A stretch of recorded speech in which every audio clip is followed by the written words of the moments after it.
welcome back. Today's session we are going to be discussing the Socratic Seminar, a discussion-based strategy that is used on the 6th grade and up level. It's very interesting. We all know that when we get to these class novels that are on grade level or higher, they tend to be difficult for some of the kids. And so a Socratic Seminar is basically a discussion in the classroom where students are digging through the text to find some meaning, to find deeper meaning, to find some understanding of the interpretations that they were already getting on their own. But now they're going to collaborate with their classmates to come to a better understanding of a scene, chapter, a section, or the entire novel. I tend to use the Socratic Seminars a lot after a novel or after a key scene that would lead to multiple interpretations. So basically the Socratic Seminar is a text-based discussion. So here's our agenda for today. And I know you're like, this lady is back. Socratic Seminar agenda. We're going to talk about what is this. And if you notice, I have the what face, the confused face, the oh my gosh, I got something new face. Then how do I implement? Now you have the stressed out face. You have the face where you're pulling your hair out now because now you have to actually implement it in your classroom on top of the 300 and plus other things that you are already implementing. And now you have why is this necessary? Because again, you are already implementing 300 other things. So now you have something new. I promise you, after today's discussion, you are going to want to start this tomorrow in your classroom. The Socratic Seminar is necessary. It covers so much. It hit all the Common Core standards, speaking and listening standards. It covers some of the reading content strands. It is great for the classroom. The language arts classroom, it is actually great for other content areas. You know, English and language arts is my area, so I'm going to use a lot of examples from that section, but this is open to all content areas. There is a way, it's a text-based discussion, so when you are using this discussion, you're going to have a text with it. So again, it's all for all content areas. It is basically discussion among students. They are discussing with each other to get a better understanding of something. So this is the order we're going to go into this. I promise I am going to walk you through each step. I'm going to give you every detail you need to implement this tomorrow in your classroom. Well, start planning for it tomorrow in your classroom. So first section, the what? Yes, the what. The what is this? Speaking another language? Yes, the what. We are going to go over what exactly a Socratic Seminar is. I'm going to use a meaning I got from online, a more detailed meaning than what I'm babbling, and basically the whole visual of what the Socratic Seminar looks like in a classroom. So, the Socratic Seminar, we've already stated this is a text-based discussion in which student interpretations move the discussion to guide them to a deeper understanding of the ideas and the values that are presented in a text. In other words, they are looking for the ideas and values that are hidden deep in figurative language or hidden in connotative meanings and so forth. So they are digging through these things to get these ideas and values that the author has hidden in the text. During this seminar, students are thinking aloud by addressing their classmates' perspectives of the text. So you have think alouds going on. You have kids, you're watching kids think, because when they're talking to their classmate, they are thinking about what their classmate just stated, and they're now thinking about how to respond to their classmate. So you're having think alouds because the kids are changing their opinions based on the perspectives of their other classmates. They're also looking at the text differently from another perspective, which we all know when we view things from multiple perspectives, it is a good thing. It is a shared inquiry and a collaboration of ideas, leading them to comprehension of difficult interpretive texts. So now we have deeper understanding. Even the lower kids are now able to understand a very difficult text because they had a moment to share with the rest of their classmates. And this is all Common Core. Common Core. So you definitely want to keep that in mind. Common Core is our key word here. So what does Socratic Seminar look like in the classroom? I created this really cool flowchart to show you basically what it looks like. So here's a Socratic Seminar. These are all the cool things that it does. It has ideas, it has values, it has comprehension, it has collaboration, it has think alouds, and it has shared inquiry, right? All of these things bounce to a text-based discussion and a deeper understanding of text, which also lead to multiple interpretations of the text. So as you can see, all of these things are working together. All of these things are taking place during that class discussion, that Socratic seminar. That is how awesome this type of strategy is in the classroom. You're doing all of this at one time in one class period. So that is pretty amazing. So I just wanted to give you a visual of what is actually taking place in a Socratic seminar. We discussed the what, so it shouldn't be what. Now it should be okay, I see where we're going. Now let's talk about the how. The how is a bit scary, so please don't run away. Yes, the how, and yes, you are pulling your hair out.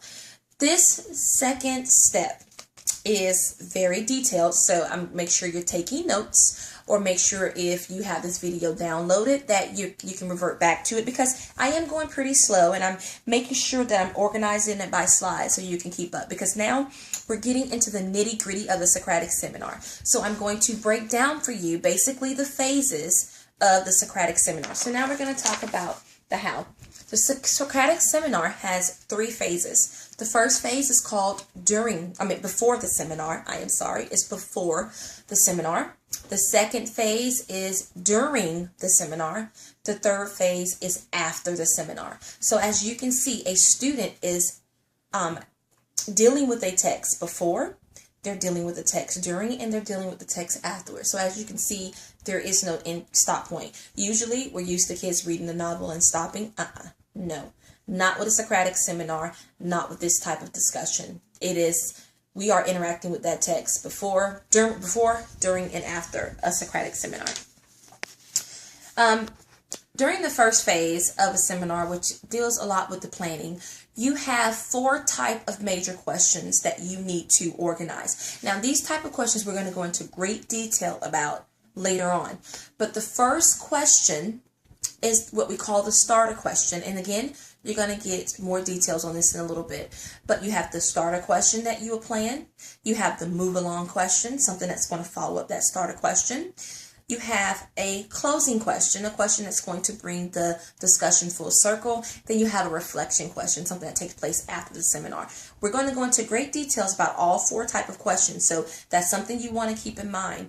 When planning a Socratic seminar, you have to organize it around 4 types of questions. One more time, the first question is a starter question.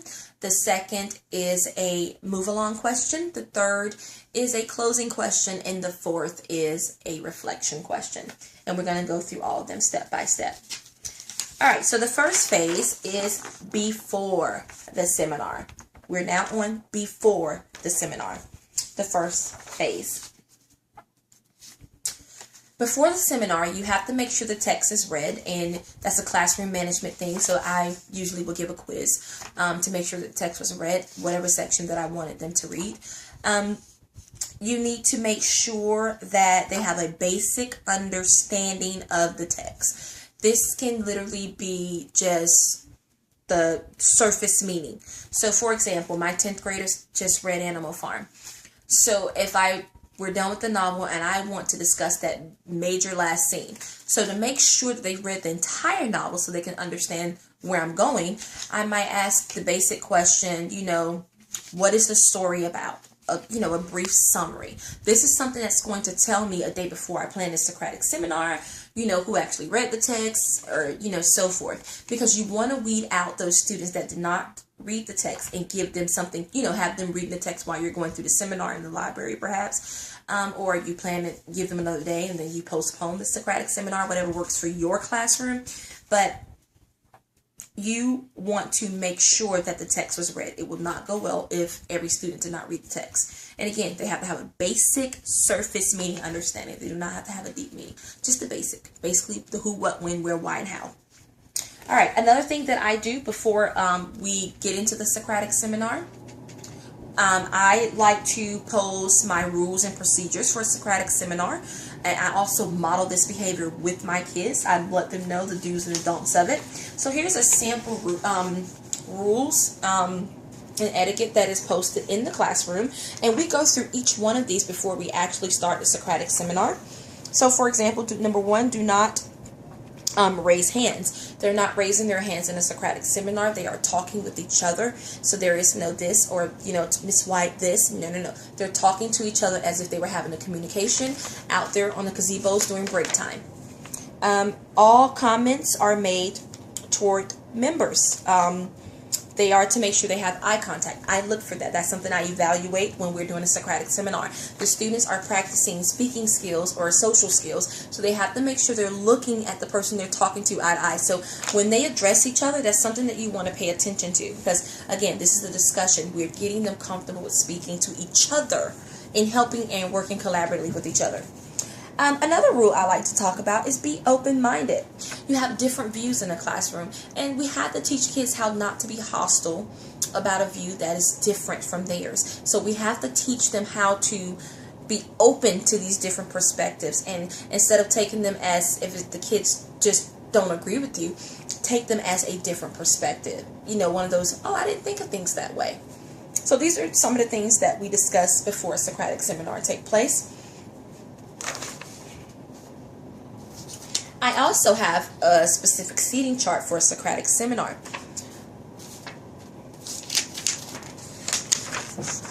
As you can see, it is a horseshoe shape. Not necessarily a circle. I want to leave the floor open because, I don't know, I just like this floor plan. If you notice, there is no specific place for the teacher. And that is because the teacher sits with the students. It is imperative that the teacher sits with the student because you want to be on their level and you want to make them comfortable. So there you can sit wherever you want. I don't sit in the middle. I tend to sit over here somewhere or over in the corner. So there's, again, because you sit in that middle, they're going to think still that you're in control. Another thing that I want to mention, this something I should have mentioned before, with the talking to each other, make sure that the kids do not address questions to you. Make sure that they address questions to each other. Because when you do this the first time, you're going to notice the kids, because it's out of habit, going to go to Miss White, Miss White. No. They are talking to each other. You are just facilitating. Your opinion, should not be evoked in the discussion. So again, this is a seating chart. This is mine. You can organize your classroom to your liking, but I found this to be the most beneficial in my classroom. So now that we've talked about all the housekeeping of a Socratic seminar, you planned it, you chose your text, and make sure it's an interpreted text, it's an open-ended text, you've done all this good stuff, you organized your questions. Again, I'm going to go into detail about that. You have your classroom arranged, you've practiced the behaviors. Now we are actually ready to engage in a Socratic seminar. So now we are on the second phase. The second phase of a Socratic seminar we call during the seminar. Remember how I told you about the 4 questions that you have to have prepared? Well, now this is where we're going to get into detail about them. The first question, the first type of question that you're going to deal with is a starter question. The starter question begins interpretation of the text through analysis of thematic connections, author's purpose, main idea. This is one of those. This is where your focus strand come in. Whatever you are dealing with, this is what you're whatever you're teaching. You want to embed that skill in this starter question, because if that's a skill you want the kids to learn or get into, that's what you want to embed in the starter question. That's what I do. This is where I hit my standards here when I'm evaluating that discussion. Here's our key thing. It must be open-ended. It's not a recall question. It is all open-ended, meaning there will be multiple interpretations of a text. So there are no right or wrong answers. They are all open-ended questions that can lead to a variety of answers, and that's what you want. That's going to trigger discussion. So this is the setup of a starter question. This is some background on a starter question. Now let's take a look at what actual starter questions look like.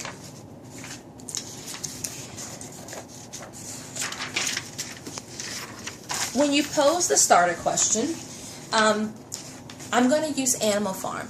So for example, after reading Animal Farm, my 10th graders are actually annoyed with the ending. They don't like the ending because it's not a happy ending. So that to me is a good thing. I use that to my advantage. So I like to argue that the ending, that scene where the animals are looking in on the pigs and the other adults, they can't see the difference between the two.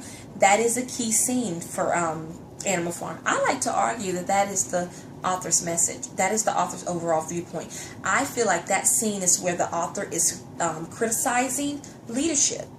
And so this is something that I would pose to the kids. So here's what my starter question might look like. I might say, according to this scene, and you can choose whatever scene you want. That's the scene that I chose. According to this scene, what is Orwell's overall message? Or who is Orwell's audience? Because that's very important, because that can be argued. Who is his audience? So you want a text that's going to have multiple answers to this question, to these type of questions. What institutes is Orwell criticizing in this scene? Or do you agree that this scene captures Orwell's overall message, and so forth? So these are your starter questions. This is what gets the Socratic Seminar started. Now we're moving to the second type of question. Remember, we said it was 4 types of question.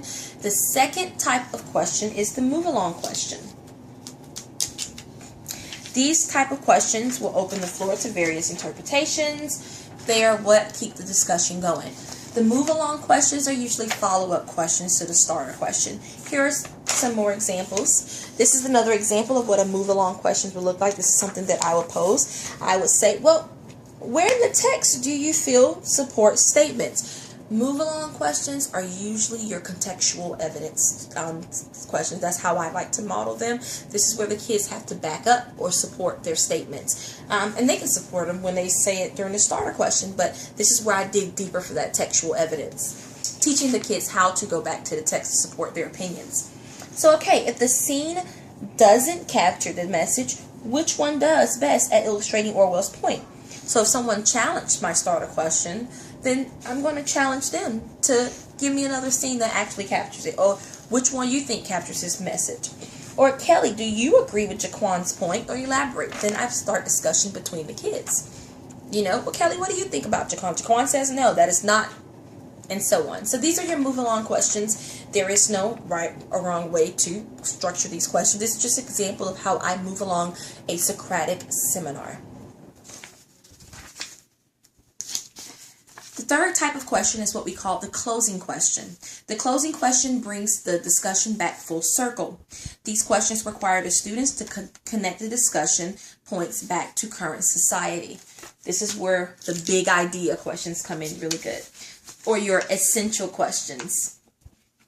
Closing question, this is what my questions look like. So for example, do you think Orwell's warning is conducive to current society? Is Animal Farm still an appropriate novel for the classroom? Or does current leadership mirror the leadership in Animal Farm? So now the kids have to think back to current government, current leadership. They have to go back to what's going on today in government and leadership, and go back to Orwell and make some comparisons there, so forth. And these are your high order type of questions. As you can see, all of our questions in the Socratic Seminar were high-level questions. And that's a good thing, because we got the kids thinking on that level. So these are closings of the Socratic Seminar. This is where we're bringing it full circle. This is something that you're going to have to judge accordingly before you you got to find a comfortable place to bring in your closing question. Because in between starter, move along, and closing, there is no specific time. You just have to evaluate that and judge that accordingly, class by class. Before I go on to the fourth type of question that happens in a Socratic seminar that happens afterwards, I want to talk about, before we get to the third phase of a Socratic seminar, I want to talk a little bit about facilitation. When you are monitoring a Socratic seminar, you have to make sure that you're using student names when you're restating their points, because you want other kids to use other kids' names when they're restating their points. You're modeling this for them. So when I say, well, Kelly believes that so-and-so doesn't agree with that point, she, whatever the case may be there, you need to make sure that you are saying the student names and bringing in other students in the conversation so those students can say the other kids' names when they're speaking to them. In other words, I have it here, Kelly believes.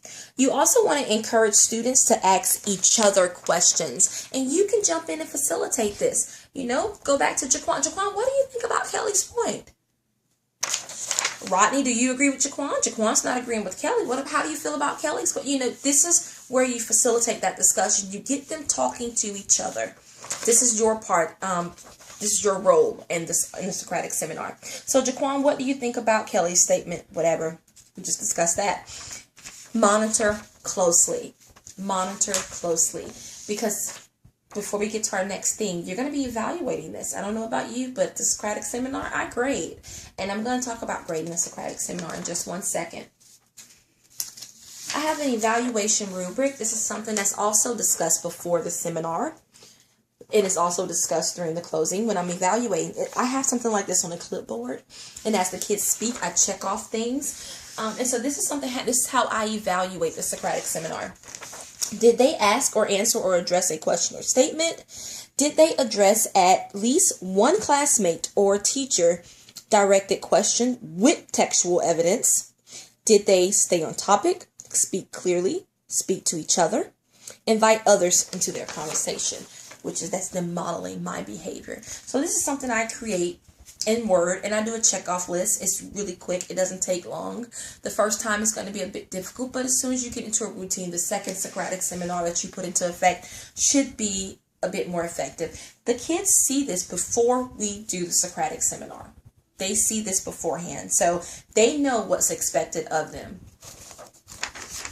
Now that we talked about facilitation evaluation, now we're ready to go to the third phase of the Socratic Seminar, which is after the seminar. So now we are on the last phase of the Socratic Seminar, after the seminar. The third phase is where the fourth question comes into play, because this is the reflection, reflection section. So reflection, these questions should include what they have learned, and also discussion about the various interpretations of the text, and they must connect to your learning goal, whatever your learning goal was. I like to make mine connect to the learning goal. So here are some examples of our reflection question. The reflection question is the fourth question that you had to prepare during the planning portion of the Socratic Seminar.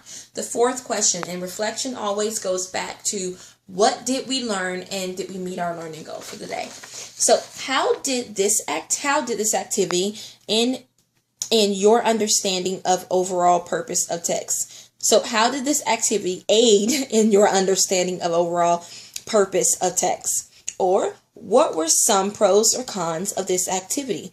Was it helpful, in understanding and comprehension?